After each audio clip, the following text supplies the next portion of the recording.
High, চলো আগের দিন তোমরা তো দেখেই নিয়েছো আমরা চলে এসেছিলাম হাউস বোটে। আর যেহেতু আমাদের কাশ্মীরে 4 দিন হয়ে গেছে, আজকে নিয়ে হচ্ছে ডে 5। তো আমরা রাত্রিবেলায় হাউস বোটটাতেই ছিলাম। তারপর আমরা সকাল সকাল বেরিয়ে পড়েছিলাম শিকারা রাইড করার জন্য। তো এই যে এটা হচ্ছে আমাদের হাউস বোটটা। আর বোটে শিকারা রাইড করার জন্য নিজের নিজের একটা করে বোট বুকিং করে নিতে হয়। তো আমরা সকালেই বেরিয়ে পড়ে প্রথমেই বুকিং করে নিয়েছিলাম বোটটা। আর যেহেতু বোটে প্যাকেজ সিস্টেম থাকে, তো তার জন্য আমরা 7টা পয়েন্ট ঘুরবো বলে ওই প্যাকেজটাই বুক করেছিলাম। তার মধ্যে ছিল একটা মিনি মার্কেট, একটা মিনি ভিলেজ, আর আরও কিছুগুলো জায়গা।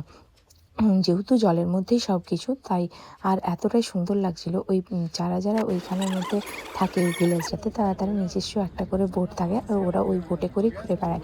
আর তারপর আমরা ঘুরতে ঘুরতে সাইডে চলে এসেছিলো ছোটো ছোটো বোটে করে নানা রকমের জিনিস বিক্রি করতে। আর এটা হচ্ছে মিনি মার্কেটটা, জিনিস বিক্রি করতে এসেছিলো। আর এই ড্রেসগুলো আমরা ভাড়ায় পেয়েছিলাম, মানে এই ড্রেসগুলো বুকিং করতে হচ্ছিলো। বুকিং করার পর ওরাই ছবি তুলে দিচ্ছিলো আর ড্রেসগুলো ওরাই পরিয়ে দিচ্ছিলো। তো তারপর আমরা এখান থেকে বেরিয়ে পরে শিকারা রাইড করার পর তারপর আমাদের কিছুগুলো সাইড সিন বাকি ছিল, সেইগুলো করার জন্য আমরা বেরিয়ে পড়েছিলাম।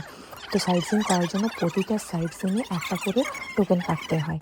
তো যে পার হেড 60 টাকা বা 50 টাকা করে প্রতিটা টোকেনে নেয়। আর প্রতিটা জায়গা এন্ট্রি ফিগুলো নেয়।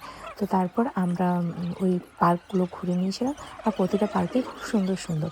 তো তারপর আমরা ওই দুটো পার্ক ঘোরার পর আরেকটা পার্কে এসেছিলাম, যে পার্কটার ভেতরে একটা মন্দির ছিল। তো আমরা পার্কটা ঘুরে নিয়েছিলাম। আর প্রতিটা ওই পার্কগুলোর প্রতিটার এন্ট্রি ফি ছিল 50 টাকা করে। আর এই পার্কটা দেখছো, এই পার্কটার এন্ট্রি ফি ছিল 60 টাকা।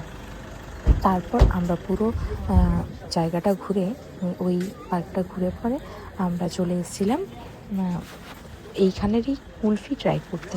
এখানে কুলফিটা অনেক সুন্দর, মানে খেতে অনেক টেস্টি। তো কাশ্মীরি বিখ্যাত মটকা কুলফি, তার জন্য আমরা কুলফিটা ট্রাই করে নিয়েছিলাম।